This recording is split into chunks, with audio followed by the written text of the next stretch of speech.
অবশেষে খোঁজ মিলল আওয়ামী লীগের সাধারণ সম্পাদক ওবায়দুল কাদেরের। আওয়ামী লীগ সরকারের যেসব মন্ত্রীরা বা দলের উচ্চ পর্যায়ের নেতারা যারা এই দেশের সবকিছু নিয়ন্ত্রণ করতেন এবং কোটা সংস্কার আন্দোলনের সময় ধরপাকড়, গুম, খুন সহ নানা রকম পদক্ষেপ নিয়েছেন, যার ফলে ঝরে পড়েছে শত শত প্রাণ শুধুমাত্র ক্ষমতায় থাকার জন্য। এবং এই আওয়ামী লীগ সরকারকে ক্ষমতায় টিকিয়ে রাখতে সবচেয়ে বড় ভূমিকা পালন করে পুলিশের অনেক ঊর্ধ্বতন কর্মকর্তা, যারা বিগত অনেক বছর ধরেই ব্যাপকভাবে সম্পদের মালিক হয়ে উঠেছিলেন। আমরা পুরো বাংলাদেশ এর বিচার চাই, কিন্তু প্রশ্ন হলো বিচার তখনই করতে পারবো যখন তাদেরকে আমরা ধরতে পারবো।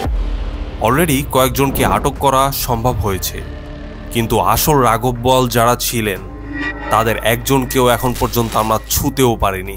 কিন্তু প্রশ্ন হলো 5ই আগস্ট এত অল্প সময়ের মধ্যে পদত্যাগের ঘটনা ঘটে যাওয়ার সাথে সাথে সবাই কিভাবে উধাও হয়ে গেল?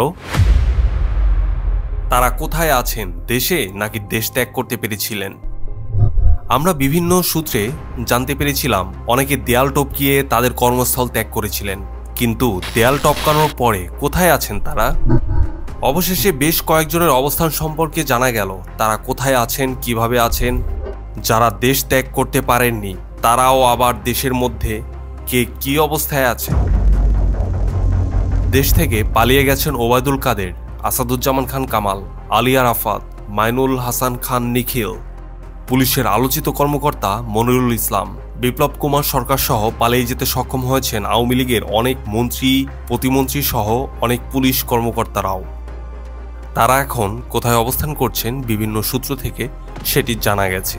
একটি সূত্র থেকে জানা গেছে আওয়ামী লীগের সাধারণ সম্পাদক ওবায়দুল কাদের প্রথমে ভারত হয়ে পরে দুবাই যেতে সক্ষম হয়েছেন এবং বর্তমানে তিনি দুবাইতে অবস্থান করছেন।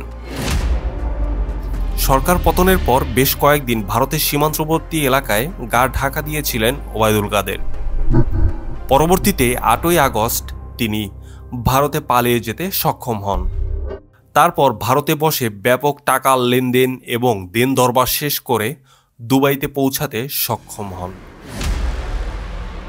5 আগস্ট সরকার পতনের পরপরই সিঙ্গাপুর চলে যান আ.হ.ম. মোস্তফা কামাল ও তার মেয়ে। কিন্তু প্রশ্ন থেকে যায় তিনি কিভাবে এয়ারপোর্ট থেকে দেশ ত্যাগ করলেন? তিনি গ্রেপ্তার হলেন না কেন? সরকার পতনের মাত্র 2 দিন আগে 3 আগস্ট সিঙ্গাপুর চলে যান ফজলে নূর তাপস। আসলে সত্যিকারের বুদ্ধিমান মানুষ তিনি। এরপর সাবেক স্বরাষ্ট্রমন্ত্রী আসাদুজ্জামান খান কামাল তার পরিবার সহ বর্তমানে সিঙ্গাপুরে অবস্থান করছেন বলে জানা গেছে। গত সপ্তাহে তিনি দেশ ত্যাগ করেন, কিন্তু আগস্ট মাসেই তার উপর দেশ ত্যাগের নিষেধাজ্ঞা দেওয়া হয়েছিল। কিন্তু তারপরেও তিনি কিভাবে দেশ ত্যাগ করলেন? পিছনের ঘটনাগুলো আমরা আর অল্প কিছু দিনের মধ্যেই সামনে নিয়ে আসবো ইনশাল্লাহ।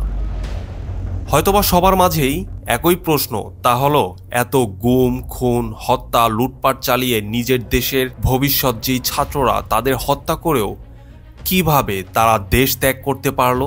কারা সাহায্য করেছে এদের সেফ এক্সিট দিতে?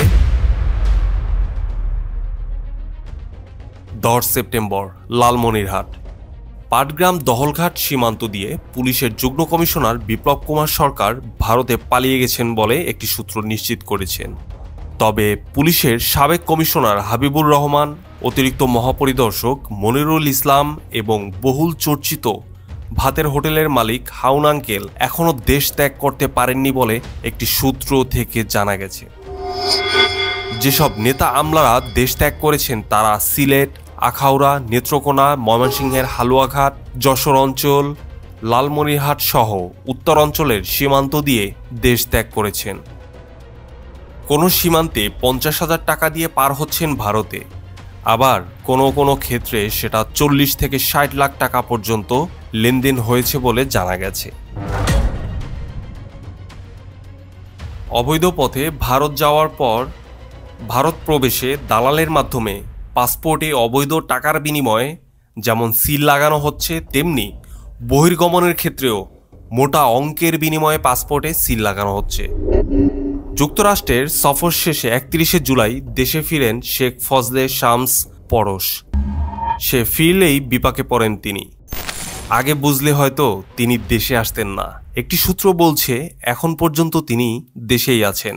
হাসিনা পরিবারের বেশ কয়েকজন এখন পর্যন্ত দেশ ত্যাগ করতে পারেননি। তাদের নিয়ে হাসিনা টেনশনে রয়েছেন বলে আওয়ামী লীগের একটি নির্ভরযোগ্য সূত্র জানিয়েছেন।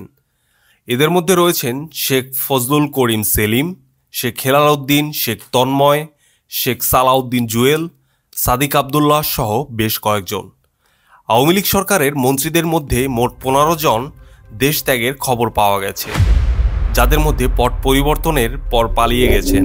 এছাড়াও আন্দোলন চলাকালে মন্ত্রীদের মধ্যে আরও 13 জন দেশ ত্যাগ করেছেন।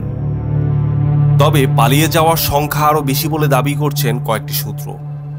যারা পালিয়েছে তারা সকলেই অবৈধ পথে পালিয়েছেন, যার জন্য ইমিগ্রেশনে তাদের কোনো নাম বা প্রমাণ নেই। শেখ তন্ময় এখনও দেশেই আছেন এবং তিনি কোথায় আছেন, কিভাবে আছেন সে সম্পর্কে বিস্তারিত নিয়ে আসছি আমরা। চোখ রাখুন। আসলে একটা জিনিস খেয়াল করে দেখেন, একটি দেশের একটি বড় রাজনৈতিক দলের নেতাকর্মীরা যদি এইভাবে রাজনীতি করে এবং তাদের শেষ পরিণতি যদি এমনটা হয়, সেটা মারাত্মকভাবে দুঃখজনক এবং জাতির জন্য ভয়ঙ্কর এক বার্তা। কিন্তু এর থেকে আরো ভয়ঙ্কর কিছু হয়তোবা আমাদের সামনে অপেক্ষা করছে।